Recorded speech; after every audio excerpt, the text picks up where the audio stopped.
Au nom du Père, du Fils et du Saint-Esprit. Amen. Que la paix et l'amour de notre Seigneur Jésus-Christ soient toujours avec nous, mes frères et mes sœurs, dans la foi chrétienne. 28e jour de notre marche, de notre pèlerinage au tabernacle ou au Saint-Sacrement, en raison d'une heure par jour. Mes frères et mes sœurs, je voudrais dire merci à toutes ces personnes qui n'ont cesse de me faire parvenir des messages de soutien, d'encouragement pour toutes ces personnes qui prient afin que je puisse rapidement me rétablir. Que Dieu ne cesse de vous bénir au nom de Jésus. Le Christ, Rabboni, l'Emmanuel, Dieu est avec nous, mon maître à penser, nous donne de le découvrir sous plusieurs apparences. Je suis la lumière du monde, je suis le pain vivant descendu du ciel, je suis la porte. Aujourd'hui, je suis le bon berger. Quel est le sens pour nous? Quelle est la signification pour nous? Alors nous allons prendre le livre de Saint Jean, chapitre 10, le verset 11 qui dit, je cite, « Je suis le bon berger. Le bon berger donne sa vie pour ses brebis. » Le bon berger, l'unique berger, c'est le Christ. C'est le Verbe.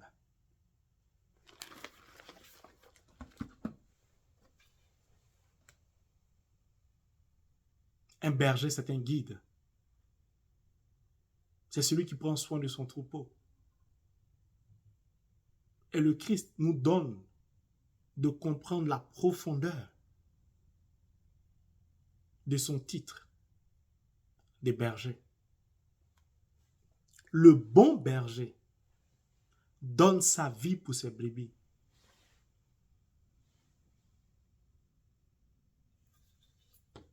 Le bon berger est celui qui est capable de se dessaisir de sa vie au profit de ses brebis. Ce n'est pas celui qui se nourrit de ses brebis.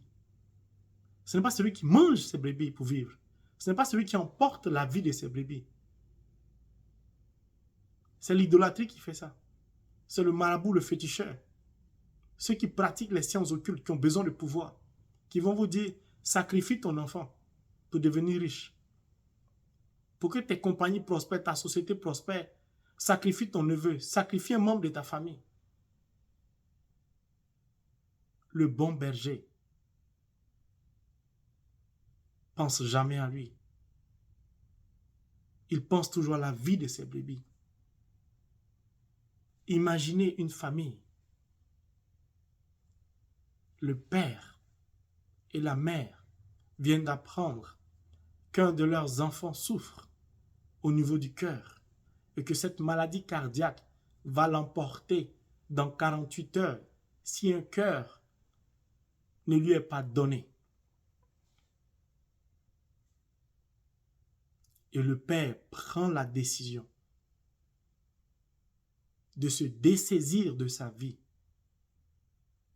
en donnant son cœur à son enfant pour que son enfant puisse vivre. Le père sait très bien que ça va déchirer le cœur de son épouse. Parce que dans les deux cas de figure, soit la famille perd l'enfant, ou la famille perd le chef de famille. Et le père prend la décision de donner son cœur à son enfant pour que son enfant vive. Pour cela, il faut que lui meure. Et il accepte de mourir. C'est un vrai chef de famille. C'est un vrai berger. Mon frère, ma soeur, le Christ est mort, a donné sa vie volontairement pour que nous puissions vivre. Il a fait don de sa vie. C'est une offrande unique, ultime. Celui qui est capable de donner son cœur, de donner sa vie, n'aura pas de difficulté à vous donner sa voiture, à partager avec vous ses biens matériels. Pourquoi? Parce que la vie humaine a plus de valeur que tout ce qui est bien matériel. Et cela doit nous emmener à une réflexion profonde. sur la puissance du Verbe. Un berger, c'est un guide. Quel est son rôle? Quelle est sa mission? Comment prend-il soin? Nous allons nous plonger dans la parole de Dieu pour comprendre le rôle de ce berger unique qui est capable de se dessaisir de sa vie pour que nous puissions vivre, pour que ces bébés.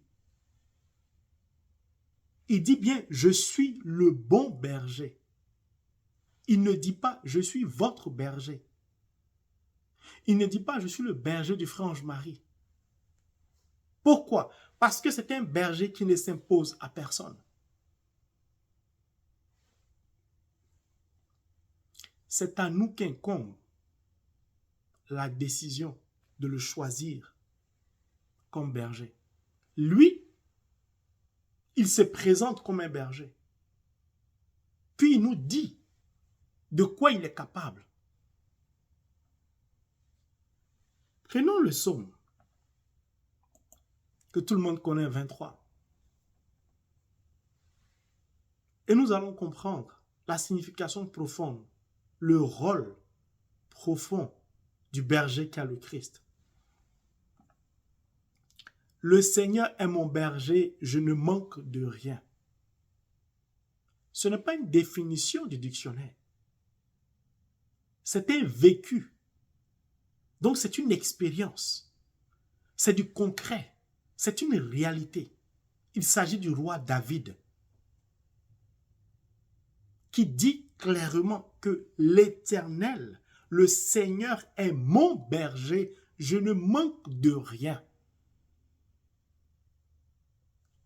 Ça veut dire que le bon berger, qu'est le Christ, qu'est l'Emmanuel, Dieu est avec nous, a pour rôle de pourvoir aux besoins de ses brebis,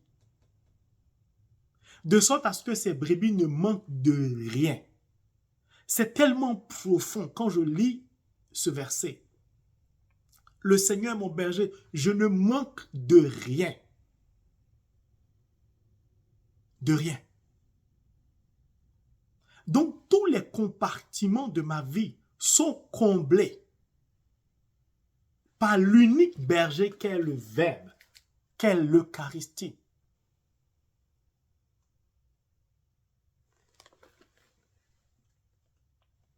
Cela n'est pas surprenant.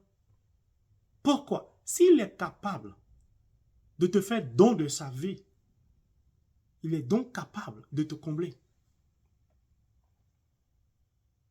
C'est un berger qui, lorsque il s'aperçoit qu'au cœur de son troupeau, il y a un manque, il y a un besoin, il intervient rapidement pour combler le besoin, de sorte à ce que, au cœur de son troupeau, personne ne manque de quelque chose.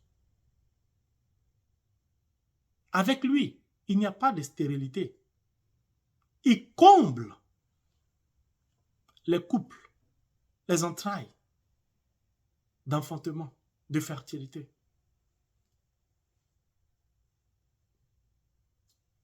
Je ne manque de rien. Sur de frais herbages, il me fait coucher. Mais une brebis se nourrit de quoi? De la verdure. Donc, il donne à manger. Sur de frais herbages. Mais ça me rappelle le désert. Ce qui est frais, c'est doux. Donc, c'est la rosée. C'est la douceur. C'est un berger qui, chaque matin, conduit son troupeau sur de verts pâturages pour que son troupeau puisse se nourrir. Les bontés de l'Éternel se renouvellent chaque matin. La verdure, l'abondance. il me fait coucher. Près des eaux du repos, il me mène. Il n'hésite pas à travailler, à marcher, à chercher un point d'eau pour que son troupeau puisse s'abreuver. Donc, la nourriture, la verdure et de l'eau, les deux éléments capitaux pour la survie et la vie des brebis. Ça me rappelle la manne au désert. Ça veut dire quoi? Ce berger-là, qu'est le Christ, est notre rocher, est le rocher du troupeau. Il veille au gré. Il nourrit, il pourvoit, même en plein désert, dans tes difficultés les plus extrêmes. Il s'arrangera à trouver de quoi te nourrir. Auquel cas, il n'acceptera pas de te voir mourir sous ses yeux. Il préfère, lui, mourir avant que toi tu meurs. Parce que sa vie n'a pas d'importance par rapport à ta vie. C'est-à-dire, il fait de ta vie à toi sa priorité. Donc, ton cœur, en tant qu'une brebis, devient son pacemaker. Il vit, le berger, qu'est l'Emmanuel, vit à partir des battements de ton cœur. C'est lui qui est la source de l'approvisionnement de ton cœur. Mais si toi, ton cœur ne bat pas, lui, son cœur ne bat pas.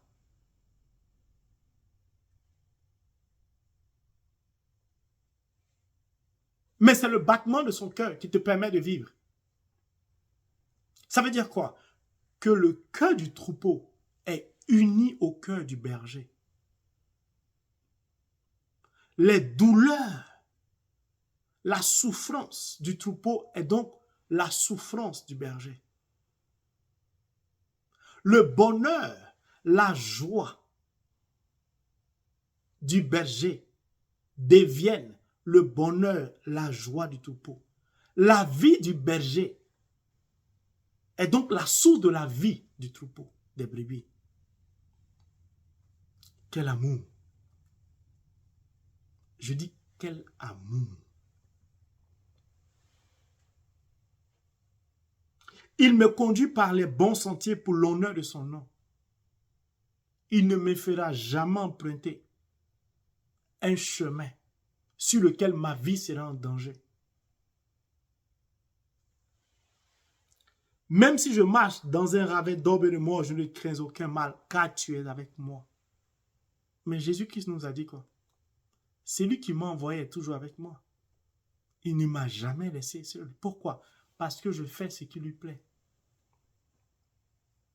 C'est un berger qui, même s'il fait passer son troupeau dans la vallée de l'ombre et de la mort, les brebis, le troupeau n'a pas à s'inquiéter.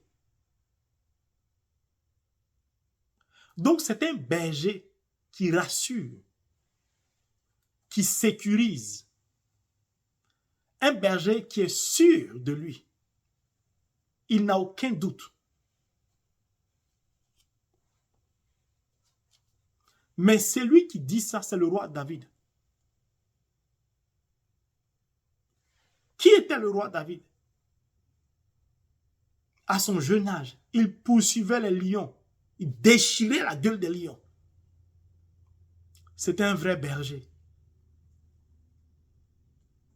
Et le vrai berger, qui était David, dit que le Seigneur est son berger. Si lui, le roi David, il est capable de poursuivre des lions, de déchirer la gueule des lions, afin de préserver le troupeau de son père, lui qui était capable de faire tout cela, dit qu'il a un berger que lui, il aime. Que ce berger-là, c'est le Seigneur. Imaginez ce que le berger est capable de faire. de vous à moi, qui peut poursuivre un lion jusqu'à déchirer sa gueule? Au jour d'aujourd'hui, disons-nous la vérité.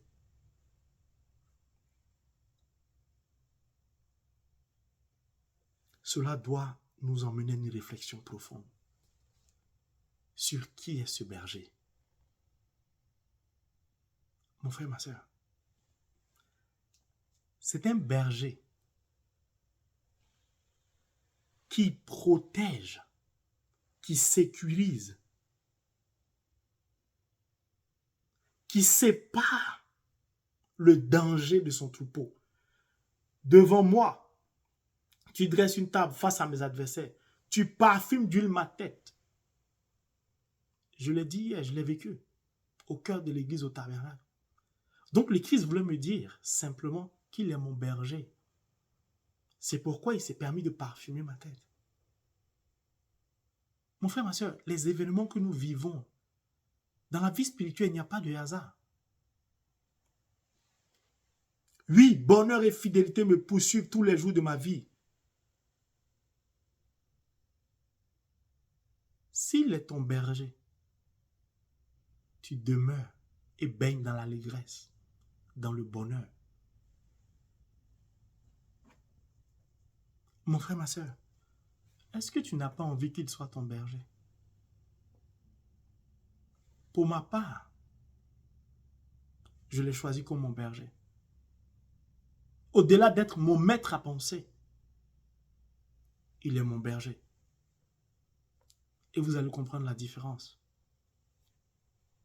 entre Jésus-Christ Rabouni et Jésus-Christ berger. Mon frère, ma soeur,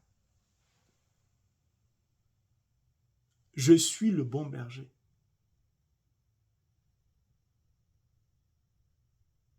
C'est à toi de prendre la décision, de faire partir de son troupeau, afin qu'il puisse accomplir, réaliser, guider ta vie, tes projets, et j'en passe. Quand tu te rends au tabernacle, dis-lui que tu veux foncièrement qu'il soit ton berger. Et tu verras de par toi-même ce qui arrivera à ta vie. Tu verras le changement radical de ta vie. Si le Christ, si le Verbe est ton berger. Alors, une question se pose. Qui parle de berger, parle de troupeau, parle de brebis? Qui sont les brebis? Qui fait partie du troupeau? Comment reconnaître, identifier les brebis du berger, le troupeau du berger? Ce sera l'enseignement suivant. Et nous allons comprendre par nous-mêmes beaucoup de choses. Alors permettez que je termine par ces deux messages très importants que le Christ, par la puissance de l'Esprit de Dieu, a voulu nous véhiculer, que je vais vous lire. Ces deux messages reçus.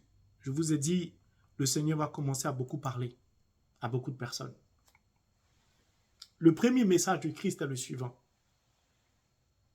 Ils ont le cœur fermé à cause de leurs difficultés. Déposez-les à mes pieds. J'ai les bras ouverts pour vous. Premier message du Seigneur Jésus-Christ. Le deuxième message. Je suis l'Éternel.